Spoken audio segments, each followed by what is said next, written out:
Leaders. Professeur Rayad Benachour, comment voyez-vous les élections présidentielles au deuxième tour? Alors le deuxième tour va, je pense, se passer dans des conditions de tension plus fortes que celles du premier tour.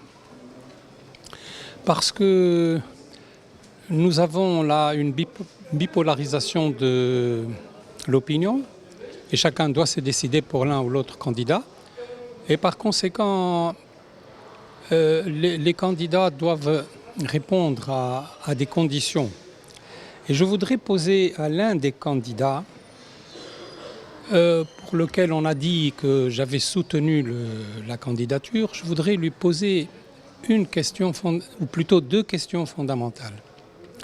La première, c'est que dans la page officielle de ses partisans, en arabe ça s'appelle Ansar al-Ustad Qaïs Saïd, j'ai lu la chose suivante. المسيرة تستمر واصلوا جهادكم ضد كل من يريد اغتصاب إرادة الشعب موعدنا الصندوق كل من ينتقد الأستاذ قيس سعيد لاحظوا أنه تجمعي أو مثلي أو فاسد أو يشرك بالله عز وجل. Donc je voudrais demander au candidat Qaïs Saïd quelle est sa position. Il faut qu'il nous précise sa position sur des slogans tels que ceux que je viens de lire et qui sont des textes officiellement publiés sur le site de sur la page Facebook de ses supporters. Et la deuxième question que je voudrais lui poser est la suivante. Comment peut-il accepter, ou accepterait-il, je n'en sais rien parce que l'avenir est devant nous, pourrait-il accepter qu'il rentre dans une compétition électorale au deuxième tour alors que l'un des candidats est emprisonné et qu'il y a donc une rupture manifeste de l'égalité des chances entre les deux candidats. Voilà pour le deuxième tour.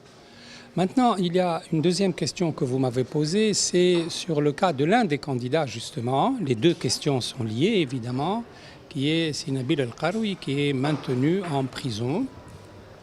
Et sur ce point-là, je voudrais dire la chose suivante. Il faut que les autorités publiques, toutes les autorités publiques, gouvernementales, présidentielles, judiciaires, trouvent une solution à ce problème pour remettre en liberté ce candidat.